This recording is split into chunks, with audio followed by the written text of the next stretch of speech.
Okay, perfect.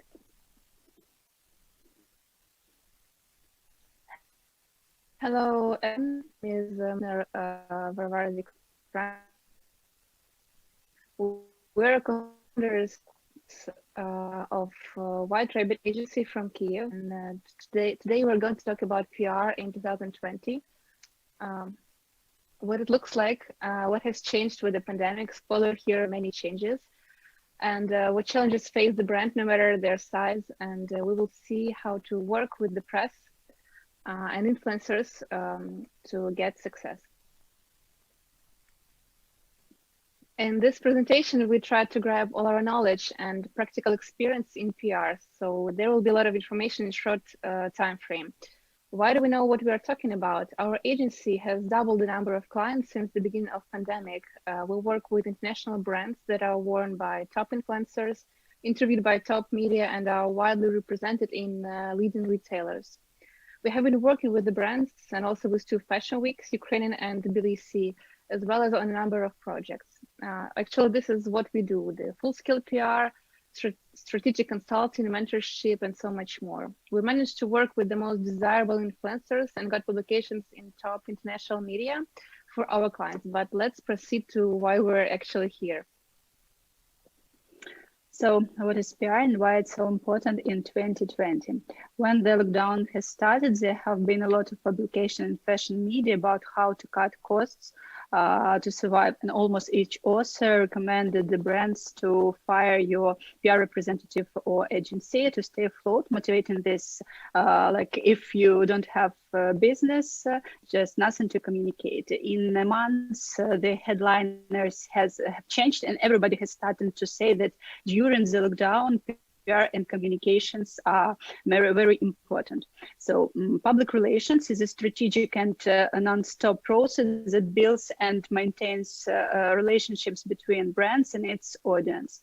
The needs of PR appears the moment the brand enters public space, and in 2020, even launching your own Instagram page means going public.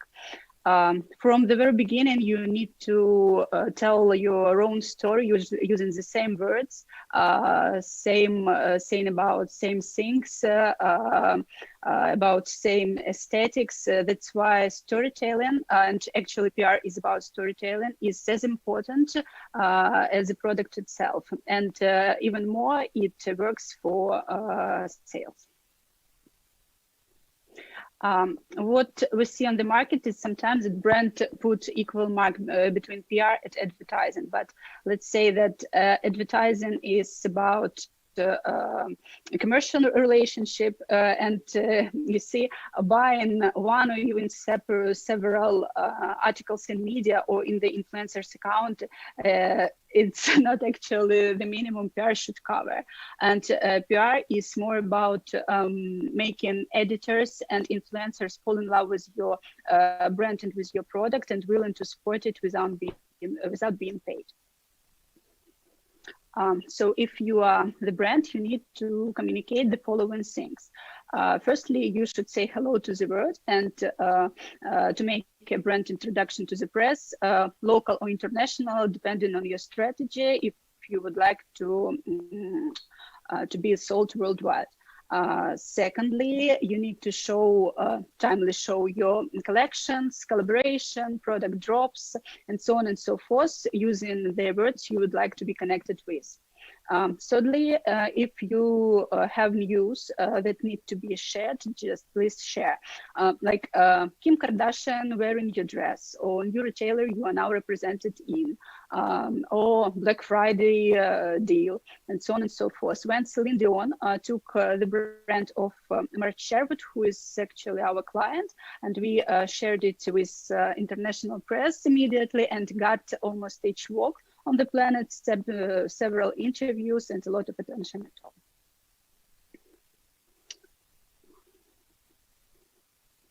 So in the 21st century, it is important to remember that fashion media is not only about the new collection, fashion trends, style reports, and all that glitter that we all love so much. But normally every fashion media has a strong voice on a world agenda. Uh, Previous slide, please.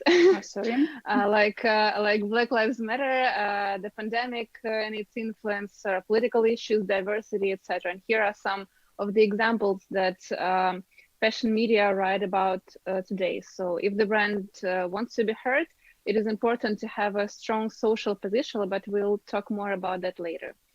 So in 2020, brands face a lot of challenges, which our colleagues have already mentioned, but let's walk through them again.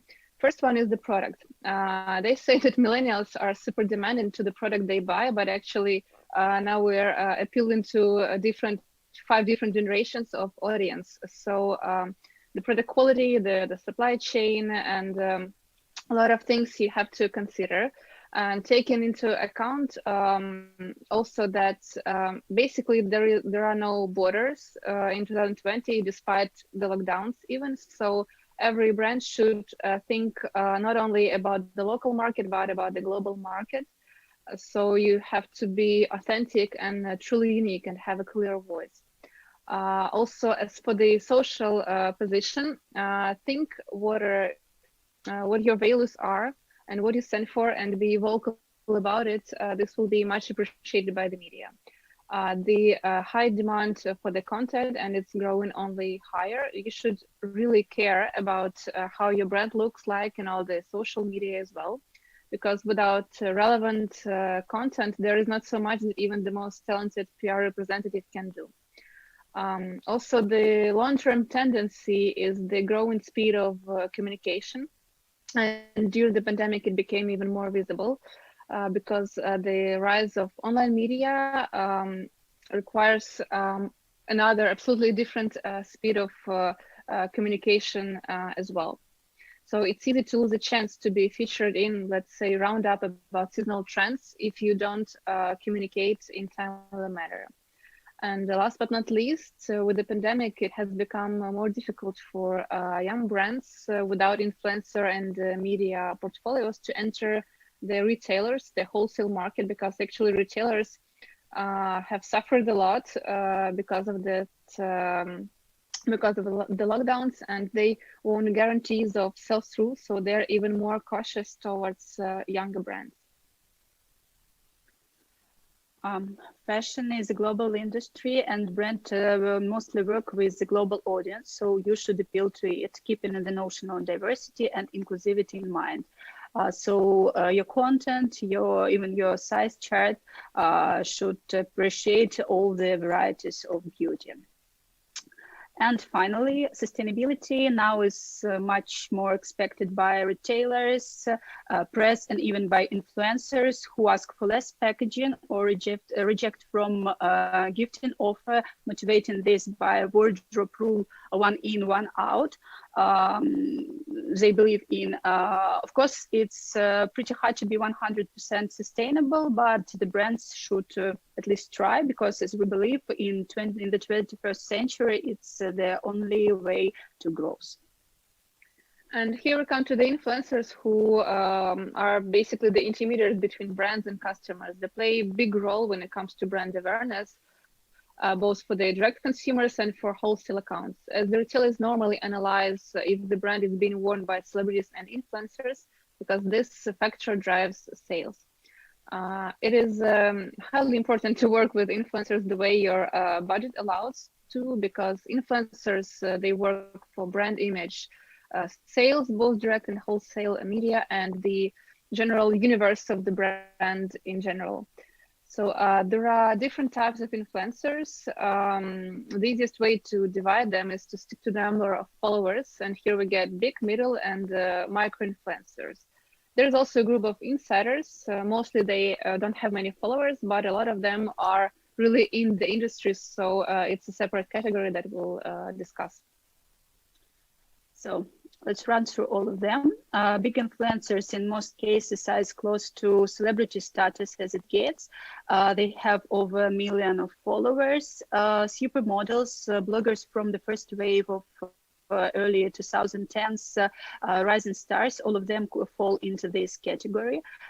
Usually they either have long-term relationships with big brands or even their own brands, and working with them on a paid basis needs budget, because one post could cost about $20,000 or more, and usually they don't do one-time partnership. However, if you manage to make them fall in love with your product, they will definitely receive the gift and wear it and even put the tag into their stores. And actually, we managed to get these kinds of partnership with all the girls you see now. Middle influencers in our system are the ones from 100,000 to 1 million followers. They are the best to raise brand awareness. They usually have very, very engaged audience. Also, they are less binded with the contracts with other brands, so they will more willingly to receive your gift. Very often they have friends among media or industry insiders, so this is really the right audience you should search for. Micro-influencers are the ones with less than 100K followers, but their engagement rates are usually extremely high. It is important to separate them from the ones with purchased followers and likes, so be very careful and analyze their profiles. The ratio of followers, likes, and comments should be adequate and consistent. Their audience is very loyal, so they often work well for sales and create great content, which you can use in your Instagram feed. But of course, if you should ask them to use it, the permission to use it. They are loved by press and buyers too, can often be featured in magazines as style icons or even in retail editorial content. So browse, for example, Porter magazine and other similar ventures to find this kind of influencers. And the last part, the insiders, they sometimes have great following too, but mostly it comes as a bonus. Editors, stylists, buyers, they can have like 2,000 followers, but this is the best audience you can get, as usually it consists of likewise insiders and people who make actual decisions in the industry. With them, you don't expect any posts and tags. Gifting for them is just for them to get to know the product. You just send it and hope that they will love it. And if they do, at some point, it will work well for you. So in general, we recommend to approach all types of influencers that we mentioned, but of course, it all depends on brands' budgets and stock capacity. The best long-term result is achieved through mixing different categories of influencer. This way, you work for the brand awareness on many levels. When choosing influencers, look carefully at who follows them, what is the ratio of comments and likes, how their content resonates with your aesthetics and values. Check if they have long-term contracts, as these contracts, they usually limit the ability for influencers to post and tag competing brands, and also how frequently and regularly they post something. Also, as this year shows, it is also very important to check their social position and their political views as well.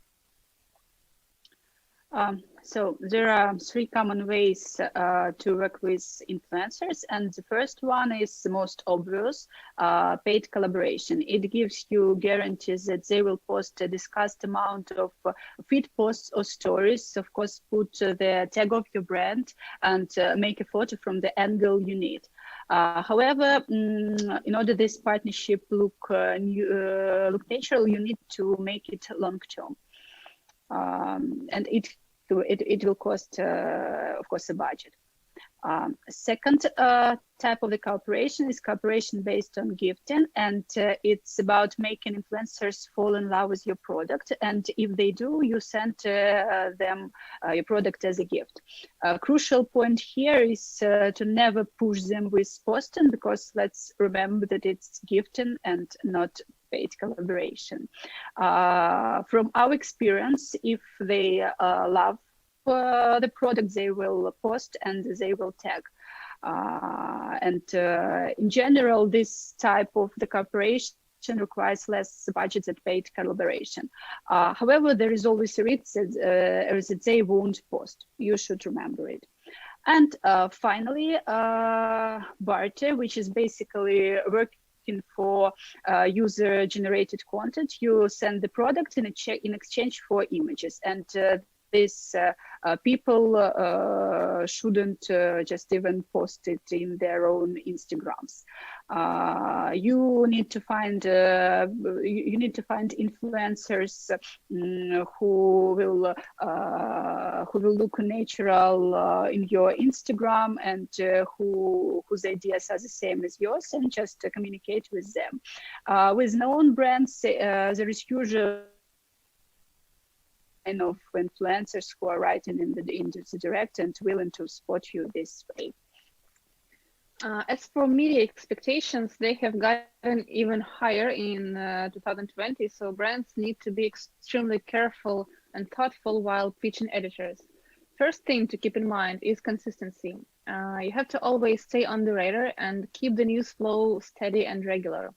It doesn't mean often. Once or twice per month is usually more than enough. If you don't have a new collection each month, which is totally fine, you can pitch different items that might be relevant. Now, for example, digital editors write a lot about gift guides, so think if your products can fit into this category.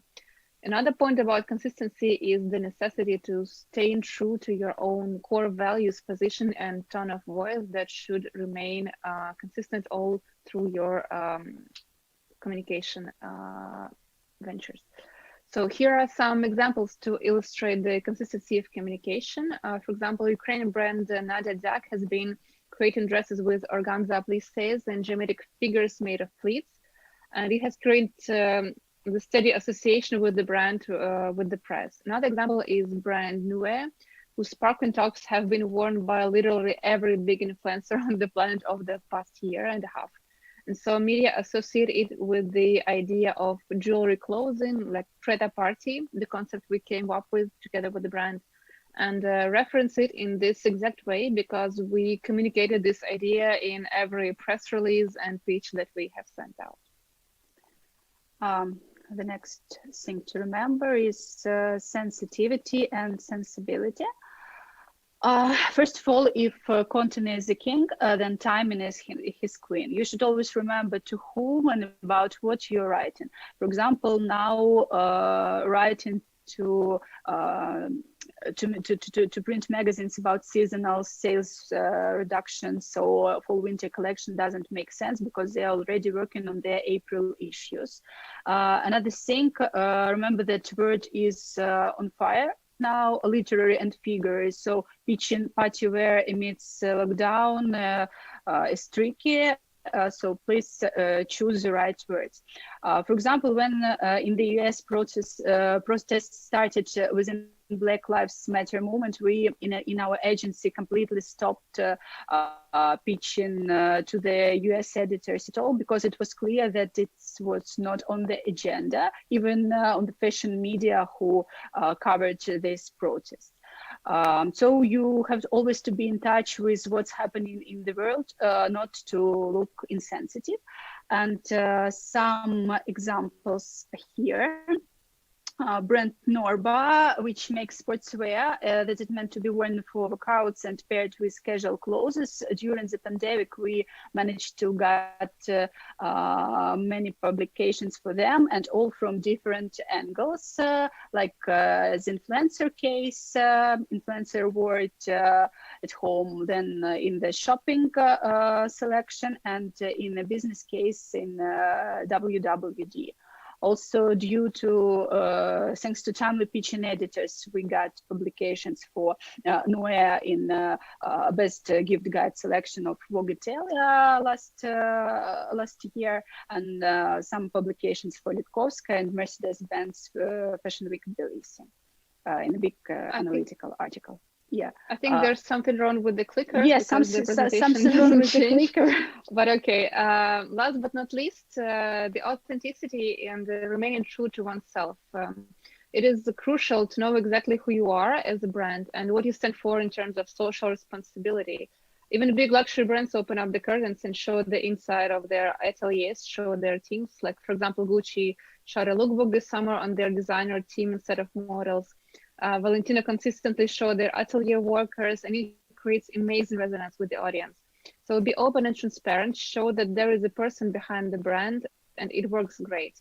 And also remember to have a strong social position and be vocal about it. So find a cause that resonates, be it sustainability, human rights, or anything else that matters to you, and support some charities, spread the word, and always remain true to yourself. And there would be some great examples from our work, but unfortunately the presentation doesn't work. So thank you for being with us today, and we'll be happy to hear all your questions during the panel. Thank you.